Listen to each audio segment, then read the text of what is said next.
Գյուրջան Կասկադ, հասանելի բնակարաններ 65 ամիս մարման ժամկետով։ Ազգային ժողովի մեծարգոր նախագահ, հարգելի գործընկերներ, սիրելի քաղաքացիներ, մինչ իմ պատրաստած ելույթ ունենալը արձագանքեմ իմ գործընկերոջ պարոն Ավետիսյանին, որը նշեց, որ սահմանամերձ համայնքներում կառավարության կողմից ընդունված ծրագիրը խնդիրներ ունի։ Ասեմ, որ եթե մենք Արարատի Վայոց-Ձորի մարզի ընթացքով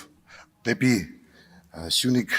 տեղափոխվենք, կտեսնենք ճանապարհին բազմաթիվ 16 միլիոնի արարողությամբ կառույցների գոյությունը, հատկապես Սևակավան գյուղում, Արենի գյուղում, Խաչիկ գյուղում արդեն տասնյակներով կառուցվում են եւ որևէ խնդիր չկա, այդ ծրագիրը հրաշալի գործում է եւ ձեր ասած պարոն Ավետիսյան, որ կարող են Երևանից կամ մեկ այլ տեղից գնալ եւ կառուցել, չի թույլատրվում, որտեղ պետք է ունենաս տեղի գրանցում, որպեսզի օգտվես այս ծրագրից։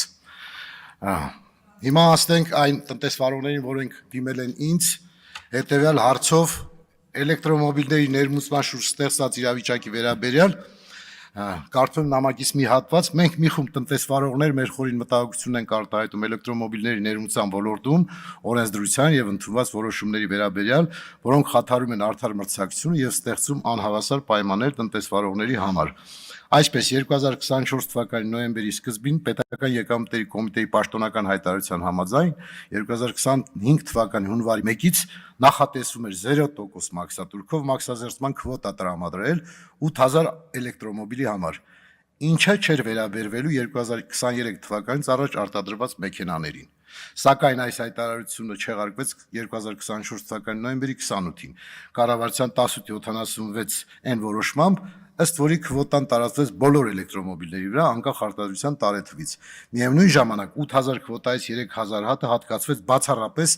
արտադրողների հետ պայմանագիր ունեցող դիլեր դիստրիբյուտորներին, իսկ մնացած 5000 հատը մյուս տնտեսվարողներին եւ քաղաքացիներին։ Նման բաժանումը անսպասելի էր եւ հաշվի առնելով այն փաստը, որ 24 թվականին ներմուծած շուրջ 9100 էլեկտրոմոբիլների ընդամենը 5%-ն էր ներմուծվել բացառապես արտադրողների հետ պայմանագիր ունեցող դիլեր դիստրիբյուտորների կողմից։ Ինչպես ցույց տվեց կյանքը, մարտի 3-ին սպառվեց 5000 հատ տնտեսվարողների եւ քաղաքացիների համար նախատեսված քվոտան, այնինչ արտադրողների հետ պայմանագիր ունեցող դիլեր դիստրիբյուտորների կողմից օգտագործել են ընդամենը 466 հատ քվոտա 3000 հատից, այսինքն տնտեսվարողները բողոքում են, որ հավասար մրցակցության պայմաններում կարող ենք այս 8000-ը ճիշտ տեղաբաշխել եւ մեր կարգավորումը ինչ-որ չափով անհավասար մրցակցություն է ստեղծել։ Եվ մեկ կարճ հայտարարություն անեմ, բեռնափոխադրողները խնդրել են, որ փոխանցեմ կառավարությանը, որ այս պայն Բագրատաշինի անցակետում 1 ռենտգեն սարքավորումը բավարար չի եւ մեծ հերթեր է առաջացնում բեռնափոխադրողների համար, խնդրում են հնարավորության դեպքում կառավարությունը օգնի երկրորդ ռենտգեն սարքավորում տեղադրելու համար։ Շնորհակալություն։